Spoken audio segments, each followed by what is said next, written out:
محمد نبينا بنور هدينا من مكة حميم نور سطع المدينة.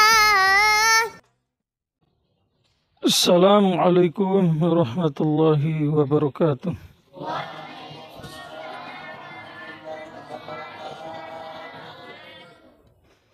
Rabbi zidni ilma warzuqni fahma, amma ba'd.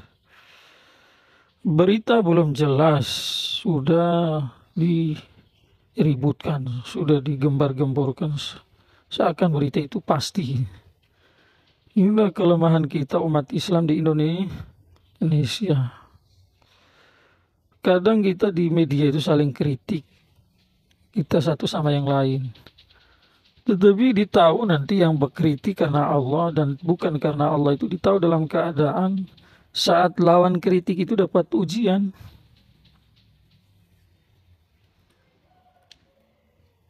Saat lawan kritikmu dapat ujian. Dulu dia mungkin kritik kamu dengan keilmuannya, dengan tegas, dan mungkin membuat tidak nyaman hatimu.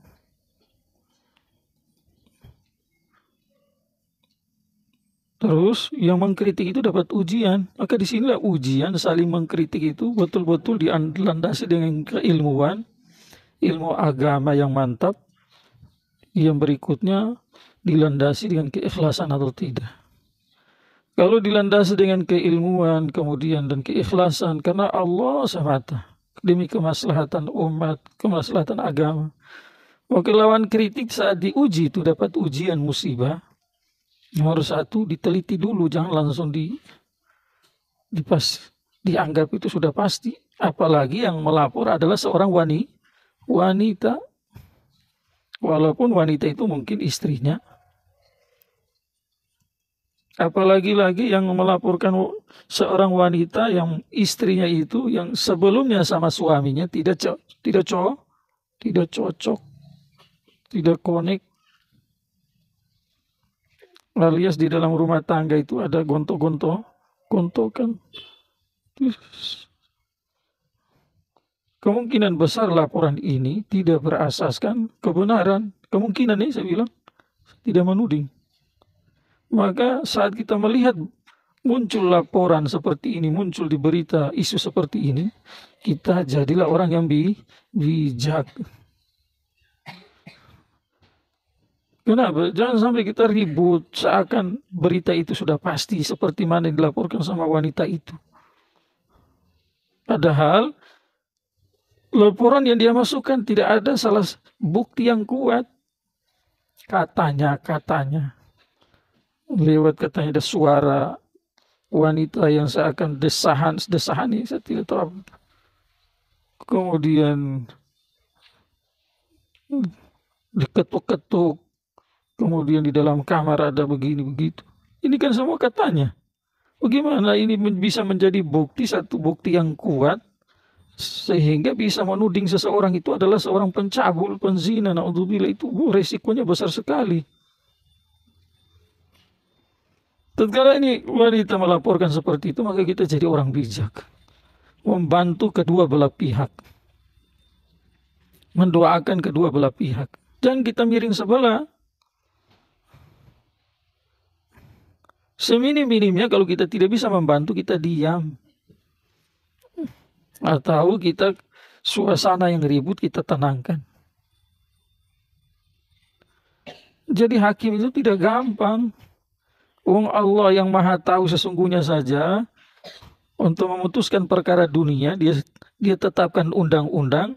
Dalam pemutusan sesuai dengan laporan, Allah tidak campur itu. Apalagi setelah Nabi Muhammad SAW meninggal dunia, wahyu sudah tidak ada lagi. Kamu hanya masih mendengar dari seorang wanita gitu, melaporkan suaminya dia begini dan begitu. Terus laporan yang dilaporkan jelas-jelas dibantah oleh suaminya. Yang suaminya ini sering mengkritik kamu di media. Ya, tidak boleh karena dia lawan kritikanmu itu atau lawan yang sering mengkritik kamu dari segi agama, terus kamu ambil kesempatan dalam kesempitan untuk menjatuhkan dia. Tidak dibenarkan dalam Islam. Kamu jatuhkan orang lain yang niat menjatuhkan dia, menyerang supaya menjatuhkan dia. Nomor satu, seandainya dia layak dijatuhkan, tetapi terus kamu ikut campur yang berlebihan, yang bukan andilmu di situ, yang Allah tidak kasih kamu untuk ikut campur di situ. Belum lagi itu orang jatuh, kamu sudah dikasih jatuh sama Allah nanti itu. Apalagi orang-orang yang mau kamu jatuhkan di sisi Allah, dia bukan orang yang seperti kamu tuding. Bisa hancur kamu itu.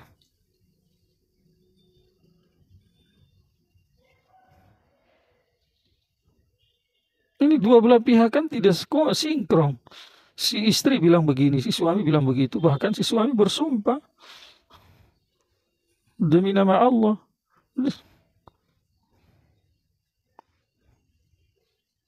Kenapa kita harus berat ke istrinya? Karena disebabkan si suami sering mengkritik kita, tidak dibenarkan. Jelas dalam Al-Quran, suratul Hujurat, ya ayyuhalladzina amanu in ja'akum fasiqun binaba'in fatabayyanu an tusibu qawman bijahalatin fatusbihu ala ma fa'altum nadimin. Asbab nuzulnya khusus, hukumnya umum. Datang berita yang belum jelas, maka fatabayyanu. Kenapa? Jangan sampai sebelum tabayun kamu sudah serang itu yang orang yang mengenai dia, berita datang sama kamu. Setelah kamu serang dia habis-habisan, besoknya dia tidak seperti yang diberitakan. Fatusbihu ala ma fa'altum nadimin. Maka selesai itu baru kamu menyesal atas apa yang kamu buat sebelumnya. Jadi tidak fair. Jangan, kasihan. Sayangi dirimu dan sayangi umat, terutama kamu yang punya pendukung banyak itu. Kalau kamu sendiri yang termakan fitnah tidak apa-apa ya, masih sedikit dosanya. Tetapi kamu punya banyak pendukung, ribuan, bahkan ratusan ribu, bisa jutaan. Sebab kamu, berapa banyak orang di belakangmu yang mempercayai omong kosongmu itu. Dosanya akan kamu pikul. Dosanya apa? Sangat mengherankan, sangat. Saya tidak berpihak ke ustadz atau kiainya, saya tidak berpihak juga sama istrinya. Saya sebaliknya juga, saya tidak menyalahkan istrinya, saya tidak menyalahkan si kiainya, tidak. Tetapi saya mengajak diri saya dan kita semua, marilah sama-sama kita menyikapi masalah-masalah seperti ini dengan fair, dengan adil, dengan insaf, dengan tabayun, dengan penuh hati-hati, supaya besok kita tetap dipercaya pemuka-pemuka agama yang dibilang pemuka agama. Dan memang ini salah satu ujian keikhlasan. Imam Malik sama Imam Abu Hanifah itu sering debat juga. Tidak sesama paham. Tetapi mereka debatnya ilmiah. Orang hak dengan hak. Imam Syafi'i sama Imam Malik saja guru murid. Itu usianya jauh sekali. Imam Malik sudah sesepuh, Imam Syafi'i baru belasan tahun. Tapi Imam Syafi'i cerdas, kritis, yang ikhlas. Gurunya juga ikhlas. Tidak ada sakit-sakit hati. Tidak ada balas-balas dendam. Tidak ada saling menjatuhkan. Tidak ada saling meremehkan. Kenapa? Yang kita kritik bukan orangnya. Tidak kita bilang kenapa itu Ustadz hidungnya peset. Kenapa kulitnya keriput. Kenapa hitam orangnya. Tidak begitu. Tetapi apa yang disampaikan oleh Ustadz menurut kacamata agama, sesuai dengan ilmu yang kita pelajari yang merupakan amanah dari Allah Subhanahu wa Ta'ala, wajib kita sampaikan. Tetapi kita tidak ada sentimen pribadi dengan orang tersebut. Karena nanti Ucapan ini kapan bisa dibuktikan? Kalau lawan kritikan kita itu tertimpa musibah, di situ baru kita lihat. Sedangkan nanti besok-besok saja mudah-mudahan kita doakan semoga tidak terjadi apa-apa. Yang memfitnah dapat hidayah, yang difitnah semoga dikasih keikhlasan, ketabahan, pahala yang banyak. Kalaupun ini bukan satu fitnah, ini kan masih belum pasti beritanya. Kalaupun besok misalkan terbukti itu di pengadilan, tetapi sebelumnya sudah kita jelaskan tuh, terbukti di pengadilan sebagai umat muslim tidak boleh meyakini bahwa orang itu telah bersih kecuali dia mengaku dengan senang hati. Atau ada saksi syara'an, saksi itu adalah mu'tabar. Silakan saja para ahli, para kepolisian menjalankan tugasnya. Tetapi kita orang Islam juga punya perintah dari Allah. Jadi aturan silakan berjalan, tetapi kita punya keyakinan tidak boleh berubah. Tidak gampang menuduh orang berzina itu. Kaitan dengan kehormatan, kaitan dengan kesucian, kaitan dengan malunya keluarga. Makanya Allah kasih itu syarat-syarat yang ketat. Supaya jangan setiap orang gampang menuding si fulan atau si fulan itu berzina. Taruhlah kita bilang di pengadilan, memvonis dia terbukti. Untuk apa kita ribut? Itu dosa dia dengan yang maha kuasa.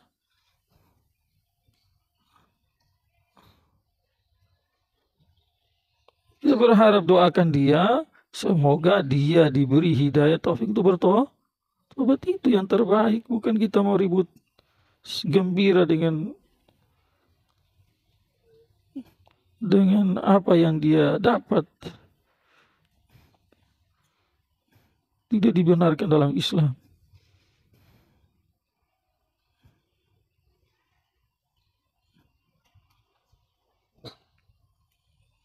Paham ya? Itu kelemahan kita, kasihan di negara yang tercinta ini. Tidak profesional kita. Senang lihat orang jatuh. Terutama lawan debatnya. Lawan ini. Padahal tidak dibenarkan dalam Islam. Justru kita harus senang lihat orang maju. Sedih lihat orang tertimpa musibah ujian. Jangan kamu senang atas menderitanya orang hari ini, apalagi modal hanya difitnah. Besok Allah Maha Kuasa, kamu akan diuji lebih daripada apa yang ditimpa sama saudara sebangsamu itu. Yang sekarang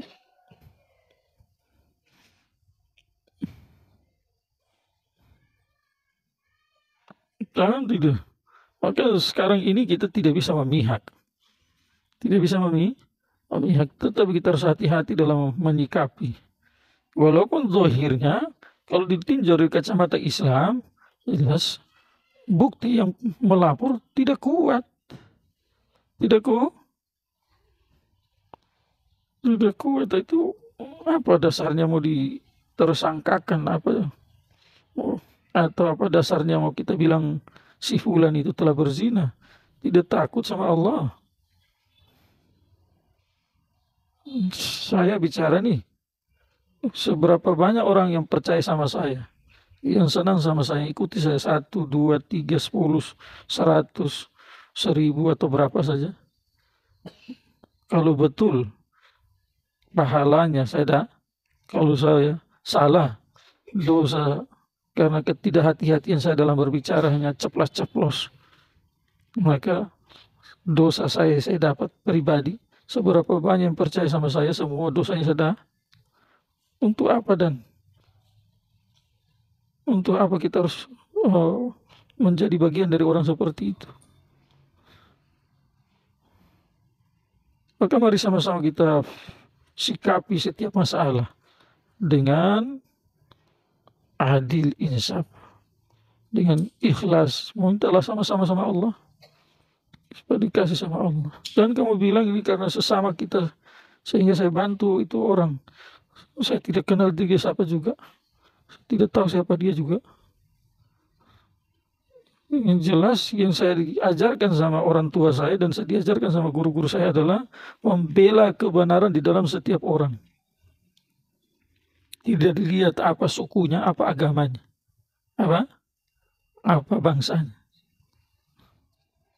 Orang Hindu benar betul, orang Islam salah, ya kita bukan bela orang Islamnya, tetapi ajaran Islam itu ada pada orang Hindu, maka kita bela Islamnya itu. Walaupun orang Hindu tidak beragama Islam, sesama suku, sama-sama orang Jawa, atau sama-sama orang Sulawesi, atau sama-sama orang Sumatera, sama-sama orang apa saja, berlawanan dengan suku lain, maka kita tidak boleh lihat suku kita, kebenaran dalam suku, karena di situ ajaran Islam. Jadi kalau suku kita salah, ya kita bela siapa? Orang yang berlawan dengan suku kita. Kenapa? Karena di situ ada Islam. Islam karena kebenarannya tidak bisa diragukan. Kalau orang Islam masih bisa salah.